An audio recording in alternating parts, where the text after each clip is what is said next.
મિત્રો, MS study point ચેનલમાં તમારું સ્વાગત છે। જો તમે ચેનલમાં નવા હો તો ચેનલને સબસ્ક્રાઈબ કરી બેલ આઇકન ઓન કરી દેજો। આજે આપણે આ વિડીયોમાં જોશું એક વાર્તા જે મધમાખી ચકલીને કહે છે, જેનો બોધ શું છે તે આપણે વાર્તાના અંતમાં જોશું। એ જોવા માટે તમે પૂરો વિડીયો જોજો। તો ચાલો વિડીયો શરૂ કરીએ। એક વિશાળ ઝાડ હતું। આ ઝાડ પર એક મોટો મધપૂડો હતો। બાજુમાં જ ચકલીનો માળો પણ હતો। એકવાર આ ઝાડ નીચે કેટલાક માનવીઓ આવ્યા અને તેમણે આ વિશાળ ઝાડ પર મોટો મધપૂડો જોયો।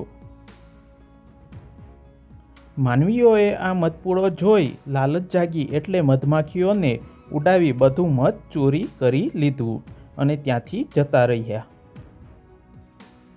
આ જોઈ બાજુમાં જે કંઈ ચકલીનો માળો હતો તેમાં ચકલી હતી તે ચકલીને દુઃખ થયું અને એને નવાઈ લાગી કે મધપૂડો તોડ્યાની બીજી જ સેકન્ડે બધી મધમાખીઓ પાછી પોતાના કામમાં લાગી ગઈ અને મધ ભેગું કરવા લાગી।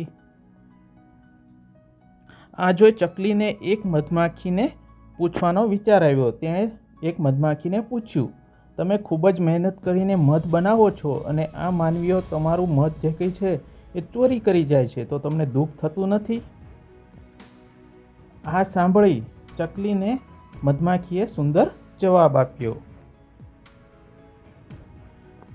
હવે આ જવાબ છે તમે બોધ કહો કે જવાબ, એ બંને એક જ છે। તો મધમાખીએ કહ્યું કે માનવી મારું મધ ચોરી કરી શકે છે પણ મારી મધ બનાવવાની કલા ચોરી કરી શકતો નથી।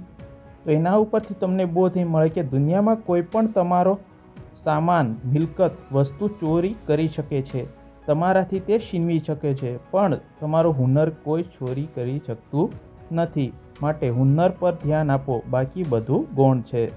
તો મિત્રો, આ વાર્તા ઉપરથી એ જ શીખવા મળે છે કે આપણે આપણી જે કંઈ કાબિલિયત છે તેના ઉપર ધ્યાન આપવું જોઈએ, બીજી બધી વાત ઉપર નહીં। તો મિત્રો, તમને આ વાર્તા ઉપરથી થોડુંક પણ શીખવા મળ્યું હોય તો પ્લીઝ કોમેન્ટમાં તમારો અભિપ્રાય જરૂરથી શેર કરજો। આ વિડીયો તમારા મિત્રોને પણ શેર કરજો જેથી તેમને પણ આ બોધપાઠ મળી શકે। ચેનલમાં ન હો તો પ્લીઝ ચેનલને સબસ્ક્રાઈબ કરી દેજો।